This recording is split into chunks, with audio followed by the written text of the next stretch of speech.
Well, Jack, you talk a lot about, the potential that the positive states, that's what we weren't paying any attention to that.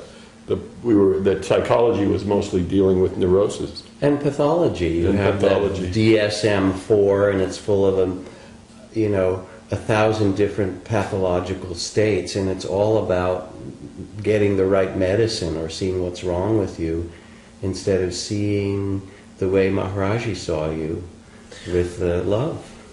Well, that's one of the things I question about you. But you had spiritual training, and then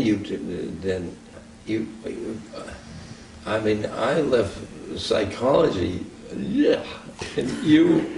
I needed it. I had these, maybe you know something about this. I had some uncooked seeds. Yes. Yes. And I had rapture and joy and oneness, and then I would fall back like acid, not quite.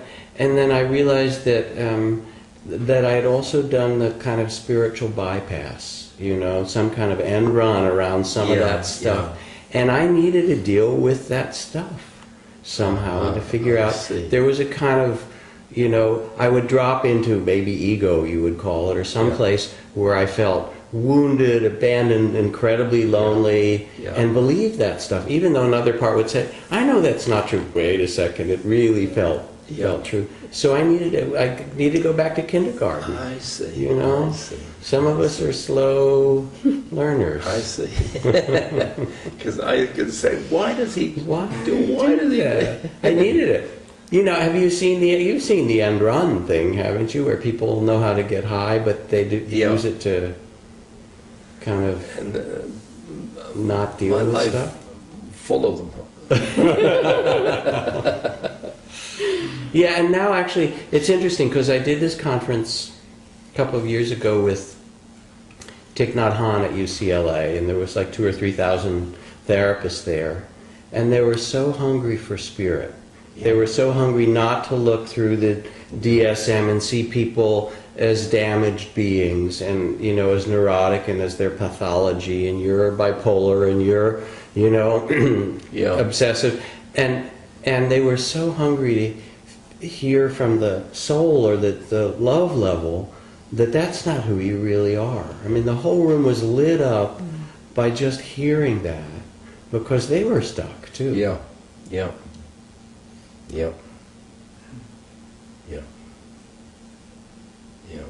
I understand you better.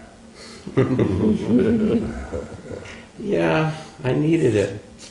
Slow lane. Well, I so appreciate that you've made all those experiments, and I think it's great for a person in a teaching role to model the fact that you're not claiming any kind of perfection, that there's even though it's perfect, there's still room for improvement. That's right. Great Zen Master says. Yeah. It's kind of a gift too. It is. Well, it's a different. I mean, it's not about the perfection of the personality, as you would say. Yeah. It's the perfection of love. Yeah. And or as the Zen patriarch says, to be enlightened is to be without anxiety about non-perfection, to love it somehow. Yes. That's a little heady. Yeah. But it's really to perfect just the question that you asked. Could you love this life, this incarnation, and the spirit behind it somehow? What is that incredible luminosity?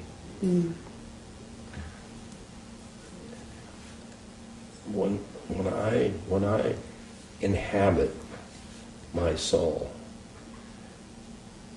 there is so much love in my life. So much love in my life.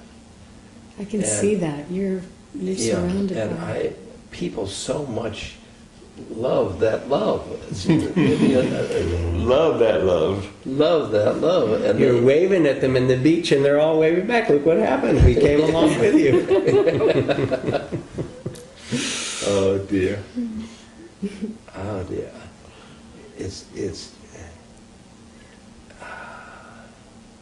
is like, it's like in the ocean of love. And you've got to start with I am a loving consciousness, a loving awareness. And there are so many people, like people on the web, somebody calls me, we call them heart-to-hearts. Mm. And on the Skype, and they're in the living room, and I'm in my living room, and I haven't met this person, and I said to him, I love you so much. Mm. I love you just so much, and I just love you. You have the most beautiful heart, and the person's just like a flower.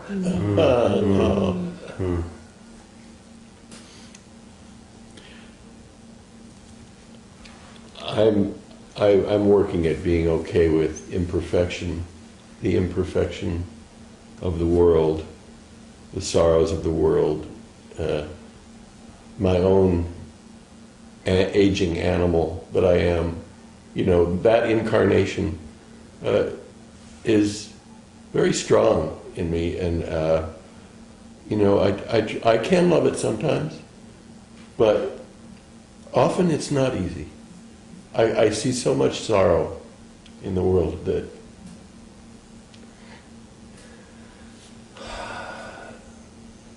makes me sad. Me too. Suffering we're talking about. Yeah, the big D. Dukkha. How do you interpret suffering?